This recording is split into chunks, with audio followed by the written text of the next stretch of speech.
ਇੱਕਦਮ ਬਲਾਸਟ ਦੀ ਆਵਾਜ਼ ਆਈ ਜੀ, ਮੇਰਾ ਧਿਆਨ ਭਟਕਿਆ। ਜਦੋਂ ਮੈਂ ਉੱਧਰ ਦੇਖਿਆ ਜੀ, ਉੱਧਰੋਂ ਇੱਕਦਮ ਅੱਗ ਆਈ ਤੇ ਹਾਹਾਕਾਰ ਮੱਚ ਗਈ। ਅੱਗ ਪੈ ਗਈ ਜੀ ਸਾਰੇ ਪਾਸੇ, ਕੱਪੜਿਆਂ ਨੂੰ ਭਿਆਨਕ ਰੂਪ। ਬਸ ਕੋਈ ਮੈਨੂੰ ਕਿਸੇ ਦੀ ਆਵਾਜ਼ ਨਾ ਸੁਣੀ ਜੀ। ਉਸ ਤੋਂ ਬਾਅਦ ਕੋਈ ਕੁਛ ਨਹੀਂ ਦਿਸਿਆ ਉੱਥੇ। ਉਹ ਕਾਰ ਜਿਸ ਦੇ ਵਿੱਚ ਬੰਬ ਫਿੱਟ ਕੀਤੇ ਗਏ ਸੀ, ਉਹ ਕਾਰ ਦੇਖੀ ਸੀ ਤੁਸੀਂ? ਉਹ ਉਦੋਂ ਪਹਿਲਾਂ ਕਾਰ ਦੇਖੀ ਸੀਗੀ ਜੀ। ਉਸ ਸਮੇਂ ਸਾਨੂੰ ਕੋਈ ਇਹੋ ਜਿਹੀ ਗੱਲਬਾਤ ਨਹੀਂ ਸੀਗੀ ਜੀ, ਵੀ ਉੱਥੇ ਝੰਡਾ ਵੀ ਕਾਂਗਰਸ ਦਾ ਲੱਗਿਆ ਹੋਇਆ ਸੀਗਾ ਜੀ। ਕੁੱਕਰ ਉਹ 'ਚ ਹੋਰ ਦੱਸ ਰਹੇ ਸੀਗੇ ਜੀ, ਜੇ ਉਹ ਬਲਾਸਟ ਹੋ ਜਾਂਦਾ ਫਿਰ ਜਾਣੀ ਕਿ ਮੌਤਾਂ 50 ਤੋਂ ਵੱਧ ਹੀ ਹੋਣੀਆਂ ਸੀਗੀਆਂ ਜੀ ਇੱਥੇ। ਉਹ ਵੱਡਾ ਬੰਬ ਸੀਗਾ ਜੀ। ਮੇਨ ਟਾਰਗੇਟ ਉਹਨਾਂ ਨੇ ਜੱਸੀ ਸਾਹਿਬ ਨਹੀਂ ਕਰਨਾ ਸੀਗਾ, ਤਾਂ ਖੜਿਆਂ ਤੇ ਕਿਉਂ ਨਹੀਂ ਬਲਾਸਟ ਹੋਇਆ ਜੀ? ਜਿਹਦੇ ਪਿੱਛੇ ਐਡੇ ਕਾਂਡ ਹੋ ਗਏ ਜੀ, ਜਦੋਂ ਉਹੀ ਆ ਕੇ ਨਹੀਂ ਖੜੇ ਤੇ ਪਾਰਟੀਆਂ ਕਰਨੀ, ਉਹਦਾ ਮੂੰਹ ਹੀ ਮੁੜ ਗਿਆ ਜੀ।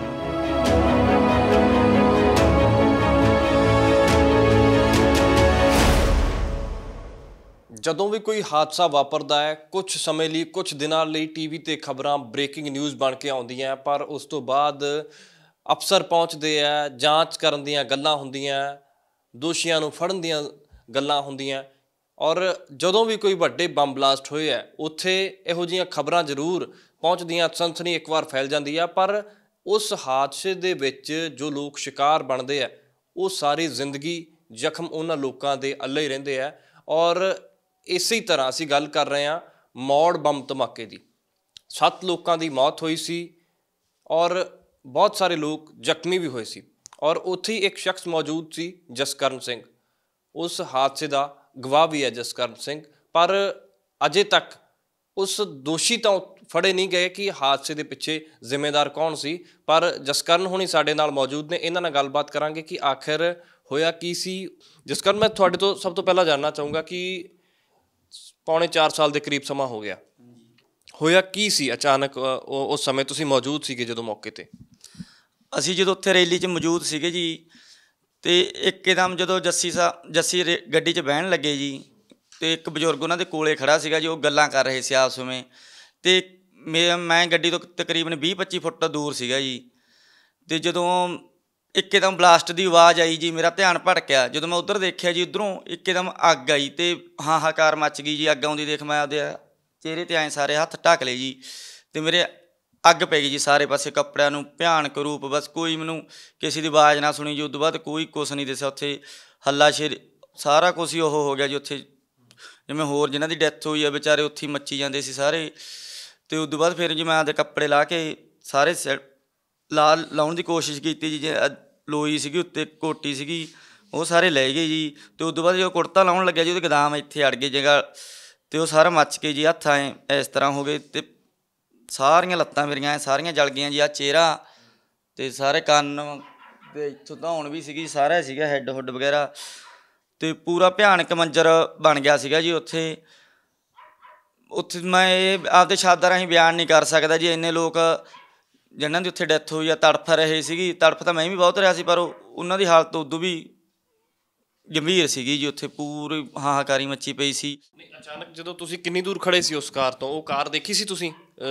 ਹਾਦਸੇ ਦਾ ਸ਼ਿਕਾਰ ਜਿਹੜੀ ਕਾਰ ਹੋਈ, ਜਿਸ ਨੂੰ ਟਾਰਗੇਟ ਬਣਾਇਆ ਗਿਆ ਸੀਗਾ, ਉਹ ਕਾਰ ਜਿਸ ਦੇ ਵਿੱਚ ਬੰਬ ਫਿੱਟ ਕੀਤੇ ਗਏ ਸੀ, ਉਹ ਕਾਰ ਦੇਖੀ ਸੀ ਤੁਸੀਂ ਪਹਿਲਾਂ? ਉਹ ਉਦੋਂ ਪਹਿਲਾਂ ਕਾਰ ਦੇਖੀ ਸੀਗੀ ਜੀ। ਉਸ ਸਮੇਂ ਸਾਨੂੰ ਕੋਈ ਇਹੋ ਜਿਹੀ ਗੱਲਬਾਤ ਨਹੀਂ ਸੀਗੀ ਜੀ, ਵੀ ਉੱਥੇ ਝੰਡਾ ਵੀ ਕਾਂਗਰਸ ਦਾ ਲੱਗਿਆ ਹੋਇਆ ਸੀਗਾ ਜੀ, ਪਾਰਟੀ ਦਾ, ਅਤੇ ਜੱਸੀ ਦੇ ਪੋਸਟਰ ਵੀ ਲੱਗੇ ਹੋਏ ਸੀਗੇ। ਸਾਨੂੰ ਉਸ ਸਮੇਂ ਇਹ ਨਹੀਂ ਪਤਾ ਸੀ ਵੀ ਉਸੇ 'ਚ ਇਹ ਬਲਾਸਟ ਹੋ ਜਾਣਾ। ਅਸੀਂ ਪਹਿਲਾਂ ਉਹਦੇ ਕੋਲ ਦੀ ਲੰਘ ਕੇ ਆਏ ਜੀ। ਫਿਰ ਮੈਂ ਤਕਰੀਬਨ 20-25 ਫੁੱਟ ਦੂਰ ਸੀਗਾ ਜੀ ਉਹ ਗੱਡੀ ਤੋਂ। ਅਤੇ ਜਦੋਂ ਦੂਰ ਸੀਗਾ ਜੀ, ਜਦੋਂ ਜੱਸੀ ਸਾਹਿਬ ਗੱਡੀ 'ਚ ਬਹਿ ਗਏ ਜੀ, ਉਦੋਂ ਬਲਾਸਟ ਹੋਇਆ ਇਹ। ਉਦੋਂ ਪਹਿਲਾਂ ਉਹ ਗੱਲਾਂ ਕਰੀ ਜਾਂਦੇ ਇੱਕ ਬਜ਼ੁਰਗ ਨਾਲ ਖੜ੍ਹ ਕੇ, ਅਤੇ ਉਦੋਂ ਕੋਈ ਨਹੀਂ ਫਟਿਆ ਜੀ ਬੰਬ। ਅਸੀਂ ਇਹ ਕਹਿ ਰਹੇ ਹਾਂ ਜੀ ਵੀ ਜਾਣੀ ਕਿ ਵੀ ਇਹ ਸ਼ਾਇਦ ਉਹਨਾਂ ਦੀ ਚਾਲ ਹੀ ਹੋਵੇ, ਜਾਂ ਕੋਈ ਵਿੱਚ ਕੁਛ ਵੀ ਹੋ ਸਕਦਾ ਜੀ। ਇਹ ਸਾਨੂੰ ਪਤਾ ਨਹੀਂ ਹਜੇ। ਨਿਆ ਜਦੋਂ ਮਿਲਿਆ ਉਦੋਂ ਪਤਾ ਲੱਗੂ ਜੀ, ਕਿਉਂ ਬੰਦੇ ਭਗੌੜੇ ਦੱਸ ਰਿਹਾ ਜੀ। ਕੋਈ ਲੋਕ ਕਹਿੰਦੇ ਕਿ ਹਰਮਿੰਦਰ ਜੱਸੀ ਨੇ ਅਟੈਕ ਕਰਵਾਇਆ ਸੀ, ਲੱਗਦਾ ਤੁਹਾਨੂੰ?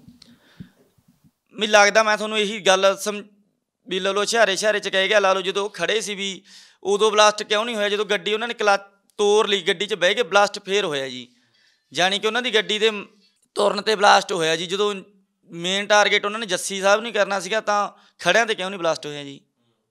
ਫਿਰ ਉਹ ਬਲਾਸਟ ਹੋਇਆ ਕਿਉਂ ਤੁਹਾਡੇ ਮੁਤਾਬਿਕ? ਕਿਉਂ ਹੋਇਆ ਹੋਊਗਾ ਉਹ ਬਲਾਸਟ? ਕਿਉਂਕਿ ਜੱਸੀ ਤਾਂ ਚਲਾ ਗਿਆ ਸੀ, ਫਿਰ ਆਮ ਲੋਕਾਂ ਨੂੰ ਨਿਸ਼ਾਨਾ ਬਣਾਉਣਾ ਸੀ। ਫਿਰ ਇਹਦਾ ਫੇਰ ਤਾਂ ਜੀ ਹੁਣ ਆਪਾਂ ਸਾਰੇ ਹੀ ਸਿਆਣੇ ਆ ਜੀ, ਜਦੋਂ ਵੋਟਾਂ ਦਾ ਮਸਲਾ ਸੀਗਾ ਜੀ, ਜੇ ਵੀ ਜੱਸੀ ਸਾਹਿਬ ਤੇ ਅਟੈਕ ਹੋ ਗਿਆ ਵੀ ਵੋਟਾਂ ਲੇਟ ਹੋ ਜਾਣਗੀਆਂ ਇਹ ਸੀਟ ਦੀਆਂ ਜੀ, ਉਦੋਂ ਬਾਅਦ ਆਪਣੀ ਸਰਕਾਰ ਬਣ ਗਈ ਤਾਂ ਆਪਾਂ ਵੋਟਾਂ ਵਿੱਚ ਧੱਕੇ ਧੁੱਕੇ ਨਾਲ ਜਿੱਤੀ ਜਾਣਾ ਜੀ। ਆਹੀ ਮਸਲਾ ਲੱਗਿਆ ਸਾਨੂੰ ਤਾਂ ਜੀ। ਆਮ ਜਿੱਥੋਂ ਤਾਈਂ ਸਾਡੀ ਸਮਝ ਹੈ, ਇੰਨੇ ਤਾਂ ਅਸੀਂ ਬਾਹਲੇ ਪੜ੍ਹੇ ਲਿਖੇ ਵੀ ਨਹੀਂ, 10 ਕੀ ਪੜ੍ਹਿਆ ਜੀ ਮੈਂ, ਬਸ ਆਮ ਸੋਚ ਜੀ ਰੱਖਣ ਵਾਲੇ ਬੰਦੇ ਆ। ਪਰ ਸੋਚ ਜਦੋਂ ਇਹ ਹਾਦਸਾ ਹੋਇਆ ਸੀ ਉਸ ਤੋਂ ਬਾਅਦ ਹੱਥਾਂ ਤੇ ਜਿਹੜਾ ਮਾਸ ਅਜੇ ਵੀ ਨਹੀਂ ਆਇਆ, ਇਹ ਕੋਈ ਕੈਮੀਕਲ ਸੀਗਾ ਜਿੱਦਾਂ ਤੁਸੀਂ ਦੱਸਿਆ ਕਿ ਪੂਰੇ ਅੱਗ ਲੱਗ ਗਈ ਸੀ ਕੱਪੜਿਆਂ ਨੂੰ ਤੁਹਾਡੇ? ਹਾਂਜੀ, ਇਹ ਜਦੋਂ ਅੱਗ ਲੱਗੀ ਹੈ ਜੀ, ਇਹਦੇ ਉੱਤੇ ਆ ਕੇ ਪਹਿਲਾਂ ਤਾਂ ਕੈਮੀਕਲ ਹੀ ਆਉਂਦਾ ਸੀਗਾ ਜੀ, ਅੱਗ ਦੇ ਲਾਟਾਂ 'ਚ ਵਿੱਚ ਕੈਮੀਕਲ ਹੀ ਆਉਂਦਾ ਸੀ, ਲਾਟਾਂ ਮੱਚਦੀਆਂ ਸੀ ਜਿਹੜਾ, ਉਹ ਕੈਮੀਕਲ ਹੀ ਸੀਗਾ ਜੀ। ਕੋਈ ਆ ਕੇ ਉਹ ਇੱਕਦਮ ਜਦੋਂ ਐਂ ਬੁਝਾਉਂਦੇ ਸੀਗੇ ਤਾਂ ਉਹ ਫੈਲਦੇ ਹੀ ਸੀਗਾ ਜੀ, ਕੈਮੀਕਲ ਪੂਰਾ ਫੈਲ ਜਾਂਦਾ ਸੀ ਤੇ ਮੱਚ ਕੇ ਖੜਦਾ ਸੀ, ਜਾਣੀ ਕਿ ਬੁਝਦੀ ਨਹੀਂ ਸੀ ਅੱਗ ਜੀ। ਕੀ ਕੁਛ ਸੀ ਉਸ ਗੱਡੀ ਦੇ ਵਿੱਚ, ਜਿੱਦਾਂ ਦੱਸਦੇ ਬਾਅਦ ਵਿੱਚ ਲੋਕੀ, ਹੋਰ ਕੁੱਕਰ ਸੀ, ਹੋਰ ਬਹੁਤ ਕੁਝ ਸੀ?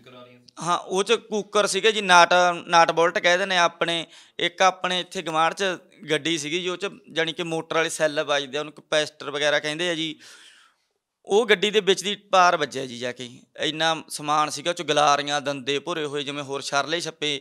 ਮੇਰੇ ਚਾਚੇ ਤਾਏ ਸੀਗੇ ਜੀ 2, ਉਹਨਾਂ ਦੇ ਵੀ ਉਹ ਛਰਲੇ ਵੱਜੇ ਜੀ ਉਹਨਾਂ ਦੇ, ਜਾਣੀ ਕਿ ਕੁੱਕਰ ਜਾਣੀ ਕਿ ਲੋਹੇ ਨਾਲ ਹੀ ਭਰੇ ਹੋਏ ਸੀਗੇ ਜੀ ਉਹ, ਤੇ ਹਿਸਾਬ ਨਾਲ ਬਲਾਸਟ ਹੋਇਆ। ਇੱਕ ਕੁੱਕਰ ਉਹ 'ਚ ਹੋਰ ਦੱਸ ਰਹੇ ਸੀਗੇ ਜੀ, ਜੇ ਉਹ ਬਲਾਸਟ ਹੋ ਜਾਂਦਾ ਫਿਰ ਜਾਣੀ ਕਿ ਮੌਤਾਂ 50 ਤੋਂ ਵੱਧ ਹੀ ਹੋਣੀਆਂ ਸੀਗੀਆਂ ਜੀ ਇੱਥੇ। ਸਿਰ ਦੇ ਉੱਪਰ ਜਿਹੜੇ ਵਾਲ ਉੱਡੇ ਇਹ ਵੀ ਉਸੇ ਕਰਕੇ ਹੀ ਆ, ਕਿਉਂਕਿ ਇੱਥੇ ਵੀ ਅੱਗ ਪੈ ਗਈ ਸੀ? ਹਾਂਜੀ, ਆਹ ਸਾਰੇ ਦੇਖੋ ਜੀ, ਆਹ ਸਾਰਾ ਹਜੇ ਵੀ ਚਾਮੜੀ ਆਈ ਨਹੀਂ, ਅੱਡ ਹੀ ਪਿਆ ਜੀ ਇਹ, ਆਹ ਸਾਰਾ ਚਿਹਰਾ। ਆਹ ਪਹਿਲਾਂ ਮੈਂ ਆਮ ਜਿਵੇਂ ਨੋਰਮਲ ਚਾਮੜੀ ਸੀਗੀ ਜੀ ਮੇਰੇ ਸਾਰੇ, ਐਂ ਆ ਜਮਾ ਐਂ ਪਲੇਨ ਸੀਗਾ ਆਮ, ਮੈਂ ਵਧੀਆ ਕੰਮ ਧੰਦਾ ਕਰਦਾ ਸੀਗਾ ਜੀ ਆਪਦਾ। ਆਹ ਹੁਣ ਦੇਖੋ ਜੀ, ਤਕਰੀਬਨ ਪੌਣੇ 4 ਸਾਲ ਹੋ ਗਏ ਤੇ ਆਹ ਚਾਮੜੀ ਹਜੇ ਤਾਈਂ ਕੋਈ ਇਹਦੀ ਠੀਕ ਹੋਣ ਦੀ ਬਾਈ ਧਾਈ ਨਹੀਂ ਹੈਗੀ ਕਿਤੇ ਵੀ ਇਹ ਠੀਕ ਹੋ ਸਕਦੀ ਹੈ ਜਾਂ ਨਹੀਂ। ਹਜੇ ਮੇਰਾ ਇਲਾਜ ਅਧੂਰਾ ਪਿਆ ਜੀ। ਸਰਕਾਰ ਕੰਨੀ ਅਸੀਂ ਦਫ਼ਤਰਾਂ 'ਚ ਫਾਈਲਾਂ ਭੇਜੀਆਂ ਹੋਈਆਂ, DC ਦਫ਼ਤਰ 'ਚ, ਚੰਡੀਗੜ੍ਹ ਵੀ ਫਾਈਲ ਬਾਕੀ ਸਾਡੀ ਐਸਟੀਮੇਟ ਲੱਗਿਆ ਹੋਇਆ ਜੀ ਦਿੱਲੀ ਤੋਂ ਵੀ, ਕਿ ਐਲ ਕਪੂਰ ਹਸਪਤਾਲ 'ਚੋਂ ਪੂਸ਼ਾ ਰੋਡ 'ਤੇ ਹੈ ਜੀ, ਉਹ ਤੋਂ ਐਸਟੀਮੇਟ ਲਵਾਇਆ ਸੀਗਾ ਵੀ ਉਹ ਕਹਿੰਦੇ ਵੀ ਆਹ ਜੋੜ ਤੇਰੇ ਖੁੱਲ੍ਹ ਜਾਣਗੇ, ਸ਼ਾਇਦ ਪਸੀਨੇ 'ਚ ਆਹ ਗਲ ਨਾ ਲੱਗ ਜਾਂਦੇ ਜੀ, ਆਹ ਜੋੜ ਵੀ ਇਹ ਖੁੱਲ੍ਹ ਜਾਣਗੇ, ਕੁਛ ਨਾ ਕੁਛ ਤੇਰਾ ਫਾਇਦਾ ਹੋ ਸਕਦਾ ਸੀ ਵੀ। ਤੇ ਹਜੇ ਤਾਈਂ ਪਰ ਸਰਕਾਰ ਨੇ ਸਾਡੀ ਕੋਈ ਮਦਦ ਨਹੀਂ ਕਰੀ ਜੀ। ਖਾਸ ਤੌਰ 'ਤੇ ਜੱਸੀ ਤਾਂ ਸਾਡੇ ਵੀ ਇੰਨੀਆਂ ਮੌਤਾਂ ਵੀ ਹੋ ਗਈਆਂ ਸੀਗੀਆਂ ਤੇ ਸਾਡਾ ਹਜੇ ਤਾਈਂ ਪਤਾ ਲੈਣ ਵੀ ਨਹੀਂ ਆਏ, ਉਹਨਾਂ ਨੇ ਕੋਈ ਪੁੱਛ ਗਿੱਛ ਨਹੀਂ ਕਰੀ। ਨਹੀਂ ਚਲੋ ਦੇਣ ਕਰਨ ਨੂੰ ਤਾਂ ਚਲ ਕੀ ਹੁੰਦਾ, ਕਿਸੇ ਕੋਲੇ ਹਮਦਰਦੀ ਹੁੰਦੀ ਹੈ ਜੀ, ਬੰਦਾ ਆ ਜੇ ਤਾਂ ਐਂ ਸਹਾਰਾ ਹੋ ਜਾਂਦਾ ਵੀ ਚਲੋ ਸਾਡੇ ਨਾਲ ਖੜ੍ਹੇ ਆ ਵੀ। ਜਦੋਂ ਅਸੀਂ ਉਹਨਾਂ ਕਰਕੇ ਗਏ ਸੀ ਉੱਥੇ ਵੀ ਮਨ ਤਾਂ ਬਹੁਤ ਦੁਖੀ ਹੋਇਆ, ਪਰ ਉਹਨਾਂ ਨੇ ਕੋਈ ਸਾਰ ਨਹੀਂ ਲੈਤੀ, ਨਾ ਸਾਡੇ ਨਾਲ ਕੋਈ ਵੀ ਗਏ ਆ ਕਿਤੇ ਦਫ਼ਤਰ 'ਚ ਗਏ ਹੁਣ ਜਾਂ ਹਾਲ ਚਾਲ ਪੁੱਛਿਆ ਹੋਵੇ ਕਿੰਨਾ, ਕੋਈ ਉਹ ਨਹੀਂ ਜੀ। ਹਜੇ ਆਪਦੀਆਂ ਹਜੇ ਹੋਰ ਇਹੋ ਜਿਹੇ ਕੰਮ ਕਰਾਉਣ ਨੂੰ ਹੋਰ ਰੈਲੀਆਂ ਜ਼ਰੂਰ ਕਰਦੇ ਫਿਰਦੇ ਆ ਜੀ। ਅਤੇ ਇੱਕ ਵੀ ਸਾਡਾ ਕਾਂਗਰਸ ਦਾ ਲਾ ਲਓ ਵੀ ਖਹਿਰਾ ਸਾਹਿਬ ਨੇ ਸਾਡੀ ਉਦੋਂ ਬਹੁਤ ਮਦਦ ਕਰੀ ਹੈ ਜੀ ਤੁਰਤ। ਉਦੋਂ ਮੈਨੂੰ AC ਦੀ ਲੋੜ ਸੀਗੀ, ਬਿਜਲੀ ਵਗੈਰਾ। ਇਲਾਜ ਇਸ ਗੱਲ 'ਤੇ ਮੈਂ ਆਊਂਗਾ ਤੁਹਾਡੇ ਕੋਲ। ਇਲਾਜ ਕਿੰਨਾ ਟਾਈਮ ਚੱਲਿਆ ਤੁਹਾਡਾ ਅਤੇ ਕਿੰਨਾ ਖਰਚ ਹੋਇਆ ਉਸ 'ਤੇ ਫਿਰ? ਇਹ ਇਲਾਜ ਚੱਲਿਆ ਜੀ ਤਕਰੀਬਨ ਅਸੀਂ ਲਾ ਲਓ ਵੀ 2 ਮਹੀਨੇ 5-6 ਦਿਨ ਤਾਂ ਅਸੀਂ ਰਹੇ ਹਾਂ DMC 'ਚ ਜੀ। ਉਦੋਂ ਬਾਅਦ ਇਹ 7-8 ਮਹੀਨੇ ਇਲਾਜ ਚੱਲੇਗਾ। ਉਦੋਂ ਬਾਅਦ ਡਰੈਸਿੰਗਾਂ ਹੁੰਦੀਆਂ ਸੀ, ਪੱਟੀ ਕਹਿ ਦਿੰਦੇ ਆਪਾਂ ਜਿਹਨੂੰ, ਪੱਟੀਆਂ ਹੁੰਦੀਆਂ ਜੀ। ਇੱਥੋਂ ਜਾਂਦੇ ਅਸੀਂ ਦੂਜੇ ਤੀਜੇ ਦਿਨ ਲੁਧਿਆਣੇ ਜਾਂਦੇ, ਪੱਟੀਆਂ ਕਰਾ ਕੇ ਲਿਆਉਂਦੇ। ਅਤੇ ਹੋਰ ਦਿੱਲੀ ਵੀ ਅਸੀਂ 3-4 ਵਾਰੀ ਗਏ ਹਾਂ ਜੀ ਇਸ ਮਸਲੇ 'ਚ ਵੀ ਸਾਡਾ ਫਾਉ ਪਵੇ ਕਿਤੋਂ ਵੀ ਲੋਟ ਹੋ ਜੇ ਇਹ। ਪਰ ਲਾ ਲਓ ਵੀ 7-8 ਮਹੀਨੇ ਇਲਾਜ ਤਾਂ ਜਾਣੀ ਕਿ ਸੀਰੀਅਸ ਵਾਲੀ ਚੱਲਿਆ ਵੀ, ਡਰੈਸਿੰਗਾਂ ਹੁੰਦੀਆਂ ਗੀਆਂ, ਪੂਰਾ ਵਧੀਆ ਵੀ ਖਰਚੇ ਵਾਲਾ ਇਲਾਜ ਚੱਲਿਆ। ਉਦੋਂ ਬਾਅਦ ਨੋਰਮਲ ਦਵਾਈ ਚੱਲੀ ਹੈ ਜੀ। ਅਤੇ AC 'ਚ ਮੈਨੂੰ ਰਹਿਣਾ ਪੈਂਦਾ ਜੀ ਗਰਮੀ 'ਚ, ਵੀ ਮੇਰੀ ਇਹ ਸਕਿਨ ਆ ਜਿਹੜੀ ਇਹ ਵੱਧ ਤਾਂ ਟੈਂਪਰੇਚਰ ਨਹੀਂ ਸਹਿ ਸਕਦੀ ਜੀ, ਇਹ ਚਿਲਮਲਾਉਣ ਲੱਗ ਜਾਂਦੀ ਹੈ ਜੀ ਸਾਰਾ ਪਿੰਡਾ, ਅਤੇ ਸਰੀਰ ਜਾਣੀ ਕਿ ਦਿਮਾਗ ਵੀ ਬੱਸੋਂ ਬਾਹਰ ਹੀ ਹੋ ਜਾਂਦਾ ਫਿਰ ਮੇਰਾ ਜੀ, ਭੜਕ ਉੱਠਦਾ ਜਦੋਂ ਧੁੱਪ 'ਚ ਜਾਂਦੇ ਹਾਂ ਜਾਂ ਹੋਰ ਟੈਂਪਰੇਚਰ ਹਾਈ ਹੋ ਜੇ। ਜਦੋਂ ਘਰੇ ਵੀ ਬੋਲਣ ਲੱਗ ਜਾਂਦੇ ਆ, ਵੱਧ ਬੋਲਿਆ ਜਾਂਦਾ ਜੀ ਮੈਥੋਂ। ਘਰ ਦੇ ਤਾਂ ਸਮਝਦੇ ਹੋਣੇ ਆ ਹੁਣ ਵੀ ਉਸ ਹਿਸਾਬ ਦੇ ਨਾਲ ਵੀ ਇਹਨਾਂ ਨੂੰ ਦਿੱਕਤ ਹੈ, ਚੁੱਪ ਹੋ ਜਾਂਦੇ ਹੋਣੇ? ਹਾਂ ਜੀ, ਸਮਝਦੇ ਤਾਂ ਹੈਗੇ ਆ। ਚਲੋ ਫਿਰ ਵੀ ਜਿਵੇਂ ਹੁਣ ਛੋਟਾ ਭਾਈ ਹੈ ਵੀ, ਉਹ ਲਾ ਲਓ ਹੁਣ ਵੀ ਬਹੁਤ ਚਿਰ ਉਹਨਾਂ ਨੇ ਸਾਂਭਤਾ ਜੀ ਮੈਨੂੰ, ਫਿਰ ਵੀ ਹਰਖ ਜਾਂਦੇ ਆ ਜੀ, ਕੋਈ ਨਾ ਕੋਈ ਫਿਰ ਬੋਲੀ ਜਾਂਦਾ ਜੀ ਕੰਮ। ਇਹਦੇ ਕਰਕੇ ਊਂ ਸਾਰੇ ਹੋਰ ਚੁੱਪ ਹੋ ਜਾਂਦੇ ਜੀ, ਜਦੋਂ ਸਮਝ ਜਾਂਦੇ ਆ ਫਿਰ ਟਲ ਜਾਂਦੇ ਜੀ। ਇਹ ਬੱਚਾ ਤੁਹਾਡੇ ਉਸ ਪੂਰੇ ਘਟਨਾਕ੍ਰਮ ਤੋਂ ਬਾਅਦ ਹੋਇਆ? ਹਾਂਜੀ, ਇਹ ਜੀ ਮੈਂ ਉਦੋਂ DMC 'ਚ ICU 'ਚ ਸੀਗਾ ਜੀ। ਇਹ ਬੱਚਾ ਉਦੋਂ 8 ਦਿਨਾਂ ਬਾਅਦ ਮੈਨੂੰ ਖਬਰ ਮਿਲੀ ਹੈ ਜੀ। ਉਦੋਂ ਮੰਗਲਵਾਰ ਨੂੰ ਇਹ ਕਾਂਡ ਹੋਇਆ ਸੀਗਾ ਜੀ, ਅਤੇ ਮੰਗਲਵਾਰ ਨੂੰ ਅਗਲੇ ਮੰਗਲਵਾਰ ਨੂੰ ਇਹ ਬੱਚੇ ਦੀ ਮੈਨੂੰ ਖਬਰ ਮਿਲੀ ਹੈ ਸੁਬਾਹ ਵੀ ਮੇਰੇ ਬੇਟਾ ਪੈਦਾ ਹੋ ਗਿਆ ਜੀ। ਉਦੋਂ ਮੈਨੂੰ ਇੱਕ ਪਾਸੇ ਤਾਂ ਬੇਟੇ ਦੀ ਖੁਸ਼ੀ ਸੀ, ਇੱਕ ਪਾਸੇ ਮੈਂ ਜ਼ਿੰਦਗੀ ਦੇ ਮੌਤ ਦੀ ਲੜਾਈ ਲੜ ਰਿਹਾ ਸੀ। ਇੱਕ ਮੌਕੇ ਤਾਂ ਐਂ ਸੀਗਾ ਜੀ ਵੀ ਕੀ ਪਤਾ ਬੱਚਾ ਦੇਖਿਆ ਜਾਊ ਕਿ ਨਾ ਦੇਖਿਆ ਜਾਊ, ਕਿਉਂਕਿ ਜੀ ਮੈਂ 60% ਬਰਨ ਸੀਗਾ ਜੀ। ਤੁਹਾਨੂੰ ਕਦੋਂ ਪਤਾ ਲੱਗਿਆ ਸੀਗਾ ਬਈ ਤੁਹਾਡੇ ਪਤੀ ਦੇ ਉੱਪਰ ਇਸ ਤਰ੍ਹਾਂ ਹੋਇਆ ਔਰ ਉਸ ਬਲਾਸਟ ਦੇ ਵਿੱਚ ਇਹ ਵੀ ਜ਼ਖਮੀ ਹੋਇਆ? ਸਾਨੂੰ ਤਾਂ ਥੋੜਾ ਕਿ ਚਿਰ ਬਾਅਦ ਪਤਾ ਲੱਗ ਗਿਆ ਸੀਗਾ ਜੀ। ਉਦੋਂ ਗਾਹਾਂ ਕਿਤੇ ਸਾਨੂੰ ਪਤਾ ਲੱਗਿਆ, ਅਸੀਂ ਜਾਣ ਲੱਗੇ ਤੇ ਸਾਨੂੰ ਤਾਂ ਰਾਹ 'ਚ ਹੀ ਰੋਕਤੇ। ਸਾਨੂੰ ਕਹਿੰਦਾ ਤੁਸੀਂ ਨਾ ਜਾਓ ਬੁੜੀਆਂ ਤਾਂ।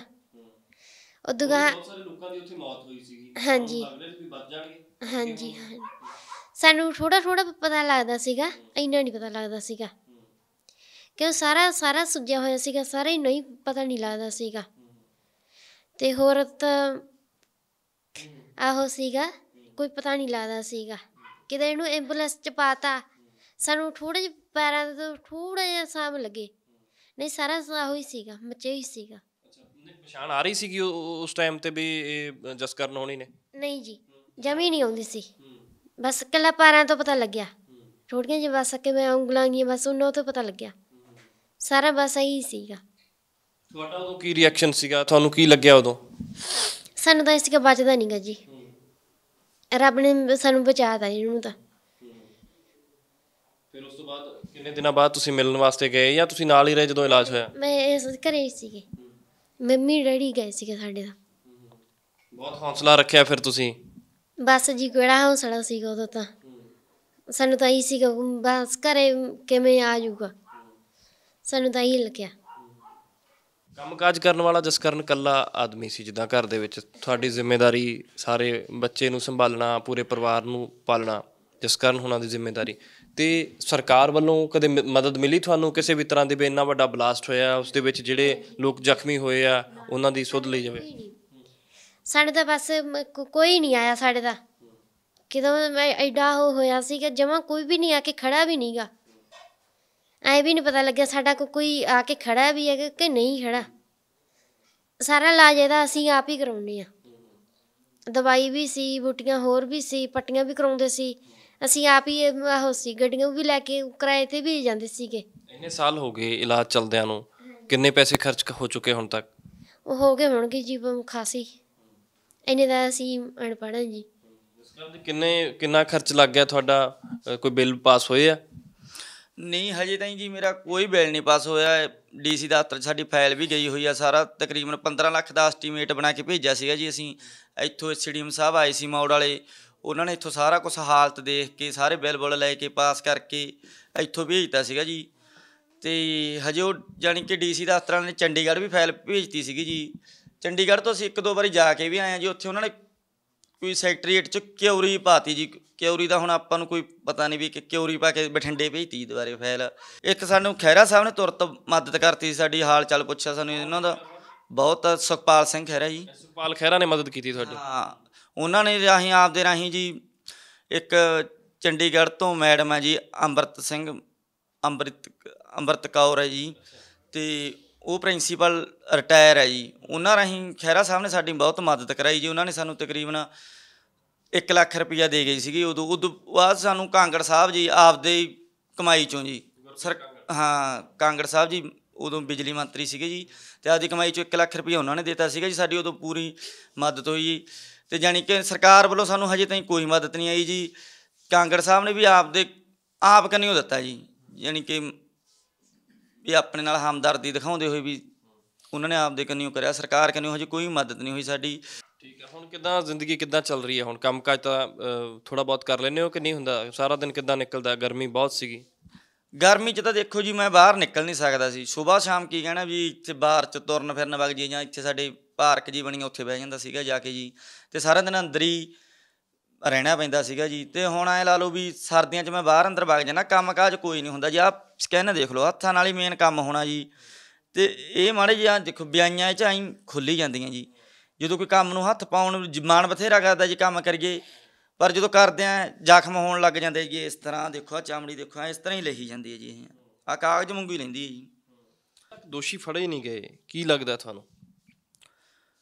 ਦੇਖੋ ਜੀ ਉਮੀਦ ਤਾਂ ਬਹੁਤ ਸੀਗੀ ਜੀ, ਉਦੋਂ CBI ਜਾਂਚ ਲਾਤੀ ਸੀ, ਸਿੱਟ ਵਗੈਰਾ ਬਣ ਗਈ ਸੀਗੀ ਜੀ, ਵੀ ਸਾਨੂੰ ਹਾਈ ਕੋਰਟ 'ਤੇ ਵੀ ਯਕੀਨ ਹੋਇਆ ਵੀ ਜਦੋਂ ਉਹਨਾਂ ਨੇ ਟਾਈਮ ਗਿਆ ਕਿ 90 ਦਿਨਾਂ ਦੇ ਵਿੱਚ ਰਿਜ਼ਲਟ ਕੋਈ ਕੱਢ ਕੇ ਦਿਓ ਸਾਨੂੰ। ਪਰ ਉਸ ਤੋਂ ਬਾਅਦ ਦੇਖੋ ਜੀ ਉਹ 90 ਦਿਨਾਂ ਦੀ ਟਾਈਮ ਵੀ ਟੱਪ ਚੁੱਕਿਆ ਜੀ, ਕੋਈ ਰਿਜ਼ਲਟ ਨਹੀਂ ਮਿਲਿਆ ਹਜੇ ਤਾਈਂ। ਜਾਣੀ ਕਿ ਇੱਥੇ ਆਉਂਦੀ ਹੈ ਇਨਕੁਆਰੀ ਟੀਮ ਆਉਂਦੀ ਹੈ, ਉੱਥੋਂ ਮੁੜ ਜਾਂਦੇ ਆ ਜੀ, ਜਾ ਕੇ ਕਿੱਕਰਾਂ ਟਾਲੀਆਂ ਦੇਖੀ ਜਾਂਦੇ ਆ, ਫਰੋਲੀ ਜਾਂਦੇ ਆ ਕੁਛ। ਜਾਣੀ ਕਿ ਅਸੀਂ ਮੌਜੂਦਾ ਗਵਾਹ ਸੀ, ਅਜੇ ਤਾਈਂ ਤਾਂ ਕੋਈ ਸਾਨੂੰ ਮੌਜੂਦਾ ਨਾ ਤਾਂ ਕੋਈ ਸਾਨੂੰ ਟੀਮ ਮਿਲੀ ਹੈ ਜੀ। ਇੱਕ ਵਾਰੀ ਸਾਡੇ ਜ਼ਰੂਰ ਬਿਆਨ ਲੈਤੇ ਜੀ ਥਾਣੇ 'ਚ ਸੱਦ ਕੇ, ਬਸ ਜਾਣੀ ਕਿ ਅਸੀਂ ਸਾਰਾ ਕੁਛ ਆਪਦੇ ਅੱਖੀ ਮੰਜ਼ਰ ਦੇਖਿਆ ਸੀਗਾ। ਇੱਕ ਵਾਰੀ ਜ਼ਰੂਰ ਬਿਆਨ ਲੈਤੇ, ਉਸ ਤੋਂ ਬਾਅਦ ਸਾਡੇ ਕੋਲ ਕੋਈ ਟੀਮ ਨਹੀਂ ਆਈ ਜੀ, ਕੋਈ ਕੁਛ ਨਹੀਂ ਆਇਆ। ਅਤੇ ਜਾਣੀ ਕਿ ਜਿੱਥੋਂ ਪਹਿਲਾਂ ਕਾਰਵਾਈ ਚੱਕੀ ਸੀ ਤੁਰਤ ਉਦੋਂ ਫੜੇ ਗਏ ਸੀ ਜੀ ਉਹੀ 3 ਜਣੇ, ਉਹੀ ਹੁਣ ਭਗੌੜੇ ਕਰਾਰ ਦੇ ਤੇ ਜੀ ਇਹਨਾਂ ਨੇ। ਉਹ ਕੀ ਪਤਾ ਕਿੱਥੇ ਬੈਠਿਆ ਕਿੱਥੇ ਨਾ, ਕਿਸੇ ਨੂੰ ਅਸੀਂ ਜਾਣਦੇ ਨਹੀਂ ਬੁੱਝਦੇ ਨਹੀਂ, ਕੀ ਪਤਾ ਊਂ ਨਾ ਰੱਖੇ ਹੁਣ, ਕੋਈ ਸਾਨੂੰ ਭੇਤ ਨਹੀਂ ਜੀ ਇਹਦਾ। ਉਮੀਦ ਤਾਂ ਹਜੇ ਵੀ ਹੈਗੀ ਹੈ ਜੀ, ਸ਼ਾਇਦ ਸਾਨੂੰ ਵੀ ਕੋਰਟ ਤੋਂ ਨਿਆਂ ਮਿਲੇ, ਵੀ ਦੋਸ਼ੀ ਫੜੇ ਜਾਣ ਅਤੇ ਸਖਤ ਤੋਂ ਸਖਤ ਉਹਨਾਂ ਨੂੰ ਸਜ਼ਾ ਦਿੱਤੀ ਜਾਵੇ। ਕਿਉਂਕਿ ਆਹ ਦੇਖੋ ਜੀ ਸਾਡੀ ਹਾਲਤ, ਨਾ ਤਾਂ ਅਸੀਂ ਜਿਉਂਦਿਆਂ 'ਚ ਨਾ ਮਰਿਆਂ 'ਚ, ਕਿਉਂਕਿ ਕੰਮ ਤੋਂ ਬਿਨਾਂ ਟੱਬਰ ਨੂੰ ਪਾਲਣਾ ਬਹੁਤ ਔਖਾ ਜੀ। ਜਦੋਂ ਕੋਈ ਕਮਾਈ ਵਾਲਾ ਸਾਧਨ ਨਾ ਹੋਵੇ, ਤੁਹਾਨੂੰ ਪਤਾ ਹੀ ਆ ਫਿਰ ਕਿਵੇਂ ਟੱਬਰ ਨੂੰ ਪਾਲਣਾ ਜੀ। ਆਦਮਰਿਆਂ 'ਚ ਹੀ ਸ਼ਾਮਲ ਹਾਂ ਜੀ ਅਸੀਂ। ਇਹੀ ਕੋਰਟ ਤੋਂ ਬੇਨਤੀ ਕਰਦੇ ਹਾਂ ਵੀ ਜਦੋਂ ਕੋਈ ਉਹ ਫੜੇ ਜਾਣ ਤਾਂ ਉਹਨਾਂ ਨੂੰ ਇੰਨੀ ਭੈੜੀ, ਅਸੀਂ ਤਾਂ ਇਹੀ ਕਹਿੰਦੇ ਹਾਂ ਵੀ ਸਾਡੇ ਵਾਂਗੂ ਹੀ ਮਚਾਇਆ ਜਾਵੇ ਉਹਨਾਂ ਨੂੰ, ਜੋ ਵੀ ਦੋਸ਼ੀ ਆਉਂਦੇ ਆ ਇਹ 'ਚ, ਜਾਂ ਕੋਈ ਜਿਹਨੇ ਕਰਾਇਆ ਇਹ, ਵੀ ਸਾਡੇ ਵਾਂਗੂ ਕਿਸੇ ਚੌਂਕ 'ਚ ਖੜ੍ਹ ਕੇ ਉਹਨਾਂ ਨੂੰ ਇਹੋ ਜਿਹੀ ਸਜ਼ਾ ਸਾਡੇ ਵਾਂਗੂ ਹੀ ਦਿੱਤੀ ਜਾਵੇ, ਤਾਂ ਜੋ ਭੁਗਤਣ, ਪਤਾ ਵੀ ਲੱਗੇ ਉਹਨਾਂ ਨੂੰ ਵੀ ਕੀ ਬਣਦਾ, ਅਤੇ ਨਾ ਇਹੋ ਜਿਹਾ ਗੰਦਾ ਕਾਂਡ ਅੱਗੇ ਉਹ ਕਰ ਸਕਣ, ਕਿਸੇ ਨੂੰ ਇਹ ਐਂ ਕਰ ਸਕਣ, ਅਪਾਹਿਜ ਕਰ ਸਕਣ ਜੀ। ਅਤੇ ਅਸੀਂ ਤਾਂ ਇਹੀ ਚਾਹੁੰਦੇ ਹਾਂ ਬਸ, ਉਹਨਾਂ ਤੋਂ ਚੱਕ ਕੇ ਉਹਨਾਂ ਨੂੰ ਭੈੜੀ ਤੋਂ ਭੈੜੀ ਸਜ਼ਾ ਸਾਡੇ ਸਾਹਮਣੇ ਕਿਸੇ ਚੌਂਕ 'ਚ ਹੀ, ਬਸ ਅਸੀਂ ਸਾਡੇ ਵਾਂਗੂ ਆਤਮਦਾਈ ਉਹਨੂੰ ਉਹ ਕਰਦੇ ਨੇ ਜੀ। ਪੰਜਾਬ ਸਰਕਾਰ ਤੋਂ, ਕੈਪਟਨ ਅਮਰਿੰਦਰ ਸਿੰਘ ਤੋਂ ਜਾਂ ਸੈਂਟਰ ਗੌਰਮੈਂਟ ਨੂੰ ਕੁਛ ਕਹਿਣਾ ਚਾਹੋ? ਬੇਨਤੀ ਤਾਂ ਇਹੀ ਹੈ ਸਰਕਾਰ ਤੋਂ ਵੀ ਮੈਨੂੰ ਕੋਈ ਛੋਟੀ ਮੋਟੀ ਨੌਕਰੀ ਇੱਥੇ ਮੌੜ ਕਿਸੇ ਦਫ਼ਤਰ 'ਚ ਹੀ ਦੇ ਦੇਣ, ਜਾਂ ਕੋਈ ਬੈਂਕ ਵਗੈਰਾ 'ਚ ਜਿਵੇਂ ਲਾ ਦੇਣ ਜੀ, ਕੋਈ ਗੱਲ ਨਹੀਂ, ਵੀ ਉਹੋ ਜਿਹਾ ਕੰਮ ਕਰ ਲਾਂਗੇ। ਸਾਨੂੰ ਛੋਟੇ ਵੱਡੇ ਦਾ ਕੋਈ ਉਹ ਨਹੀਂ, ਵੀ ਚਲੋ ਰੁਜ਼ਗਾਰ ਤੁਰਦਾ ਹੋ ਜੇ ਜੀ, ਕਿਹੜਾ ਹੀ ਹੈ। ਅਤੇ ਬਸ ਇਹੀ ਸਰਕਾਰ ਨੂੰ ਬੇਨਤੀ ਹੈ ਜੀ ਕਿ ਵੀ ਸੁਣਨ, ਮੁੱਖ ਮੰਤਰੀ ਸਾਹਿਬ ਸੁਣ ਲੈਣ, ਕੋਈ ਹੋਰ ਕਾਂਗਰਸ ਦਾ ਮੰਤਰੀ ਜਾਂ ਜਿਹਦਾ ਵੀ ਪਹੁੰਚ ਪੈਂਦੀ ਹੈ, ਵੀ ਜੇ ਸਾਡਾ ਵੀ ਮੇਰੀ ਮਦਦ ਕਰ ਸਕਦੇ ਕਰ ਦੇਣ ਤਾਂ ਬਹੁਤ ਵਧੀਆ ਗੱਲ ਹੋਊਗੀ ਜੀ। ਤੁਹਾਨੂੰ ਪਤਾ ਹੀ ਹੈ ਬਸ ਰੁਜ਼ਗਾਰ ਤੋਰਨਾ ਘਰ ਦਾ ਬਹੁਤ ਮੁਸ਼ਕਿਲ ਹੋਇਆ ਪਿਆ ਜੀ ਹੁਣ ਮੈਨੂੰ ਤਾਂ। ਜਦੋਂ ਰੈਲੀ ਦੇ ਵਿੱਚ ਗਏ ਸੀ ਹਰਮਿੰਦਰ ਦੇ, ਉਦੋਂ ਕਿਸੇ ਯਾਰ ਮਿੱਤਰ ਦੇ ਕਹਿਣ 'ਤੇ ਗਏ ਸੀ, ਰੈਲੀ ਦੇ ਵਿੱਚ ਹੀ ਸ਼ਾਮਲ ਹੋਣ ਗਏ ਸੀ ਜਾਂ ਵੈਸੇ ਉੱਥੇ ਗਏ ਸੀ? ਗਏ ਤਾਂ ਜੀ ਇੱਥੋਂ, ਜਿਵੇਂ ਹੁਣ ਆਪਣੇ ਘਰਾਂ ਦੇ ਲੋਕ ਹੀ ਸੀਗੇ, ਇੱਥੋਂ ਪਿੰਡਾਂ 'ਚ ਰਿਵਾਜ਼ ਹੁੰਦਾ ਜੀ, ਜਿਵੇਂ ਇੱਥੋਂ ਲੈ ਕੇ 15-20 ਜਾਣੇ ਇਕੱਠੇ ਕਰਕੇ ਲੈ ਜਾਂਦੇ ਆ ਜੀ, ਵੀ ਚਲੋ ਆਪਾਂ ਜਾਣਾ ਉੱਥੇ, ਆਪਾਂ ਨੂੰ ਕਿਹਾ ਕਿਸੇ ਨੇ। ਅਸੀਂ ਰੈਲੀ 'ਚ ਹੀ ਗਏ ਸੀਗੇ ਜੀ, ਵਿਸ਼ੇਸ਼ ਕਾਂਗਰਸ ਦੀ ਉਹ ਸੀਗੇ ਜੀ, ਅਸੀਂ ਵਰਕਰ ਲਾ ਲਓ, ਸਪੋਰਟਰ ਲਾ ਲਓ, ਕੁਛ ਲਾ ਲਓ, ਅਸੀਂ ਪਾਰਟੀ ਨਾਲ ਅਟੈਚ ਸੀਗੇ ਜੀ। ਅੱਛਾ, ਹਜੇ ਵੀ ਕਾਂਗਰਸ ਦੇ ਵਰਕਰ ਹੋ ਤੁਸੀਂ? ਹੁਣ ਤਾਂ ਦੇਖੋ ਜੀ, ਜਦੋਂ ਸੁੱਧ ਬੁੱਧੀ ਨੇ ਲੈਤੀ, ਹੁਣ ਤਾਂ ਕਿਸੇ ਪਾਰਟੀ ਦੇ ਵੀ ਨਹੀਂ ਵਰਕਰ ਰਹੇ ਜੀ। ਹੁਣ ਤਾਂ ਜਦੋਂ ਜਿਹਦੇ ਪਿੱਛੇ ਐਡੇ ਕਾਂਡ ਹੋ ਗਏ ਜੀ, ਜਦੋਂ ਉਹੀ ਆ ਕੇ ਨਹੀਂ ਖੜ੍ਹੇ, ਅਤੇ ਪਾਰਟੀਆਂ ਕਰਨੀ ਤਾਂ ਮੂੰਹ ਹੀ ਮੁੜ ਗਿਆ ਜੀ। ਹੁਣ ਜਿਵੇਂ ਕਹਿ ਦਈਏ ਤੁਹਾਨੂੰ। ਹਰਮਿੰਦਰ ਸਿੰਘ ਜੱਸੀ ਦੀ ਸਭਾ ਸੀ, ਕਾਂਗਰਸ ਦੇ ਉਮੀਦਵਾਰ ਸੀ ਇਸ ਵਿਧਾਨ ਸਭਾ ਹਲਕੇ ਤੋਂ। ਮੌੜ ਦੇ ਵਿੱਚ ਜਦੋਂ ਬਲਾਸਟ ਹੋਇਆ, ਸ਼ਾਮ ਦਾ ਵਕਤ ਸੀ, ਔਰ ਇਸ ਹਾਦਸੇ ਨੇ ਕਿੰਨੇ ਲੋਕਾਂ ਦੀਆਂ ਜਾਨਾਂ ਲਈਆਂ। ਬਹੁਤ ਸਾਰੇ ਲੋਕ ਜ਼ਖਮੀ ਸੀ, ਜਿਨ੍ਹਾਂ ਦੀ ਕਿਸਮਤ ਚੰਗੀ ਸੀ, ਉਹਨਾਂ ਨੂੰ ਜ਼ਖਮ ਦਿੱਤੇ, ਪਰ ਉਹ ਲੋਕ ਫਿਰ ਵੀ ਠੀਕ ਠਾਕ ਨੇ, ਸਿਹਤਯਾਬ ਹੋ ਰਹੇ ਨੇ ਉਹ ਲੋਕ। ਪਰ ਇੰਨੇ ਸਾਲਾਂ ਬਾਅਦ ਵੀ ਅਜੇ ਤੱਕ ਕੋਈ ਕਾਰਵਾਈ ਨਾ ਹੋਣਾ ਵੱਡੇ ਸਵਾਲ ਵੀ ਖੜਾ ਕਰ ਰਹੀ ਹੈ। ਹੁਣ ਦੇਖਣਾ ਇਹ ਹੈ ਕਿ ਇੰਨਾ ਸਮਾਂ ਬੀਤਣ ਦੇ ਬਾਅਦ ਅਜੇ ਤੱਕ ਕਾਰਵਾਈ ਨਹੀਂ ਹੋਈ, ਕਿਉਂਕਿ ਸਰਕਾਰ ਬਣਨ ਤੋਂ ਬਾਅਦ ਵੀ ਬਹੁਤ ਵੱਡੇ ਵੱਡੇ ਦਾਅਵੇ ਕੀਤੇ ਗਏ ਸੀ, ਪਰ ਉਹਨਾਂ ਦਾਅਵਿਆਂ ਦੇ ਵਿੱਚ ਕੋਈ ਦਮ ਨਹੀਂ, ਕਿਉਂਕਿ ਹੁਣ ਤੱਕ ਕਿਸੇ ਦੇ ਖਿਲਾਫ ਐਕਸ਼ਨ ਨਹੀਂ ਲਿਆ ਗਿਆ, ਕਿਸੇ ਦੇ ਖਿਲਾਫ ਕੋਈ ਕਾਰਵਾਈ ਨਹੀਂ ਹੋ ਪਾਈ, ਇੱਥੋਂ ਤੱਕ ਕਿ ਕਿਸੇ ਨੂੰ ਗ੍ਰਿਫਤਾਰ ਨਹੀਂ ਕੀਤਾ ਜਾ ਸਕਿਆ ਇੰਨੇ ਸਾਲਾਂ ਦੇ ਬਾਅਦ। ਤਾਂ ਫਿਰ ਸਵਾਲ ਖੜੇ ਹੋਣੇ ਲਾਜ਼ਮੀ ਨੇ। ਇੱਥੋਂ ਦੇ ਲੋਕ ਖਾਸੇ ਨਾਰਾਜ਼ ਨੇ ਕਾਂਗਰਸ ਸਰਕਾਰ ਤੋਂ ਵੀ। ਕਾਂਗਰਸ ਦੇ ਜੋ ਉਮੀਦਵਾਰ ਸੀ ਹਰਮਿੰਦਰ ਸਿੰਘ ਜੱਸੀ, ਡੇਰਾ ਮੁਖੀ ਗੁਰਮੀਤ ਰਾਮ ਰਹੀਮ ਦੇ ਕੁੜਮ ਵੀ ਹੈ, ਔਰ ਉਸ ਤੋਂ ਖਾਸੇ ਨਾਰਾਜ਼ ਆ ਲੋਕ। ਔਰ ਇਹਨਾਂ ਦਾ ਜਸਕਰਨ ਹੋਣਾ ਨੇ ਜਿੱਦਾਂ ਦੱਸਿਆ ਹੈ ਕਿ ਉਸ ਗੱਡੀ ਦੇ ਉੱਪਰ ਕਾਂਗਰਸ ਪਾਰਟੀ ਦਾ ਝੰਡਾ ਵੀ ਲੱਗਿਆ ਹੋਇਆ ਸੀ, ਜਿਸ ਗੱਡੀ ਦੇ ਵਿੱਚ ਬੰਬ ਰੱਖੇ ਗਏ ਸੀ ਜਾਂ ਜਿਸ ਨੂੰ ਇੱਕ ਜ਼ਰੀਆ ਬਣਾਇਆ ਗਿਆ ਸੀ। ਪਰ ਸਵਾਲ ਇਹ ਖੜਾ ਹੁੰਦਾ ਹੈ ਕਿ ਸਾਡੀਆਂ ਏਜੰਸੀਆਂ ਕੀ ਕੰਮ ਕਰ ਰਹੀਆਂ? ਜਿਹੜੀਆਂ ਵੱਡੇ ਵੱਡੇ ਅਫਸਰ ਵੱਡੀਆਂ ਵੱਡੀਆਂ ਤਨਖਾਹਾਂ ਲੈਂਦੇ ਨੇ, ਉਹ ਲੋਕਾਂ ਦੀ ਸੇਵਾ ਵਾਸਤੇ ਆ, ਪਰ ਇਹੋ ਜਿਹੇ ਮਸਲੇ ਸੌਟ ਆਊਟ ਕਿਉਂ ਨਹੀਂ ਹੋ ਰਹੇ? ਕਿਉਂਕਿ ਇੱਕ ਬਹੁਤ ਵੱਡਾ ਮਸਲਾ ਸੀ, ਇੰਨੇ ਲੋਕਾਂ ਦੀ ਮੌਤ ਹੋਈ, ਉਸ ਤੋਂ ਬਾਅਦ ਪੂਰੇ ਦੇਸ਼ ਦੇ ਵਿੱਚ ਇਹ ਹਾਈਲਾਈਟ ਹੋਇਆ ਮਸਲਾ। ਪਰ ਸ਼ਾਇਦ ਉਹ ਸਾਰੀਆਂ ਚੀਜ਼ਾਂ ਲੋਕ ਭੁੱਲ ਗਏ ਨੇ, ਪਰ ਇਹਨਾਂ ਦੀ ਸੁੱਧ ਲੈਣ ਵਾਸਤੇ ਵੀ ਨਹੀਂ ਆਇਆ। ਇੱਥੋਂ ਤੱਕ ਕਿ ਹਰਮਿੰਦਰ ਜੱਸੀ ਨੇ ਵੀ ਇਹਨਾਂ ਦੀ ਸੁੱਧ ਨਹੀਂ ਲਈ, ਬਾਕੀ ਲੀਡਰਾਂ ਨੇ ਤਾਂ ਕੀ ਸੁੱਧ ਲੈਣੀ ਸੀ। ਇੱਕ ਦੋ ਲੀਡਰਾਂ ਨੇ ਜੋ ਇਹਨਾਂ ਦੀ ਮਦਦ ਜ਼ਰੂਰ ਕੀਤੀ ਆ, ਪਰ ਜਿਸ 'ਚ ਬਲਾਸਟ ਹੋਇਆ ਸੀ ਉਹ ਇਹਨਾਂ ਦਾ ਕਦੇ ਹਾਲ ਜਾਣਨ ਵੀ ਨਹੀਂ ਆਏ। ਔਰ ਇਸ ਨੂੰ ਲੈ ਕੇ ਲੋਕ ਹਰਮਿੰਦਰ ਜੱਸੀ 'ਤੇ ਵੀ ਸਵਾਲ ਕਰ ਰਹੇ ਆ, ਅਤੇ ਪੂਰੇ ਸਿਸਟਮ ਦੇ ਉੱਪਰ ਤਾਂ ਸਵਾਲ ਖੜਾ ਹੁੰਦਾ ਹੀ ਹੈ, ਕਿਉਂਕਿ ਸਾਡੇ ਦੇਸ਼ ਦੇ ਵਿੱਚ ਸਿਸਟਮ ਹੀ ਅਜੇ ਹੈ ਕਿ ਜੇ ਤੁਹਾਨੂੰ ਨਿਆਂ ਲੈਣਾ ਹੈ ਤਾਂ ਉਮਰਾਂ ਬੀਤ ਜਾਣਗੀਆਂ, ਉਦੋਂ ਤੁਹਾਨੂੰ ਨਿਆਂ ਮਿਲੇਗਾ। ਪਰ ਇਸੇ ਹੀ ਤਰ੍ਹਾਂ ਇੱਕ ਨਹੀਂ ਕੇਸ, ਇਹੋ ਜਿਹੇ ਬਹੁਤ ਸਾਰੇ ਕੇਸ ਨੇ। ਇਹ ਵੀ ਉਹਨਾਂ ਕੇਸਾਂ ਵਾਂਗੂ ਇੱਕ ਫਾਈਲ ਹੈ ਜੋ ਅਜੇ ਬੰਦ ਹੈ, ਸ਼ਾਇਦ ਇਸ ਤੇ ਧੂੜ ਜੰਮ ਚੁੱਕੀ ਹੈ। ਦੇਖਣਾ ਹੋਏਗਾ ਕਿ ਇਸ ਫਾਈਲ ਦੇ ਉੱਪਰੋਂ ਕਦੋਂ ਧੂੜ ਉੱਠਦੀ ਹੈ ਤੇ ਕਦੋਂ ਇਹ ਫਾਈਲ ਖੁੱਲ੍ਹਦੀ ਹੈ, ਕਦੋਂ ਦੋਸ਼ੀ ਗ੍ਰਿਫਤਾਰ ਹੋਣਗੇ ਤੇ ਕਦੋਂ ਇਹਨਾਂ ਨੂੰ ਨਿਆਂ ਮਿਲੇਗਾ। ਕੈਮਰਾ ਪਰਸਨ ਹਰਜਿੰਦਰ ਦੇ ਨਾਲ ਵਿਕਰਮ ਸਿੰਘ, ਪ੍ਰੋ ਪੰਜਾਬ ਟੀਵੀ, ਮੌੜ ਮੰਡੀ, ਬਠਿੰਡਾ। ये रहा मेरे स्वाद का साथी, वावा ब्रांड मसाले। स्वाद जो रह जाए याद। वावा ब्रांड मसाले, स्वाद जो रह जाए याद।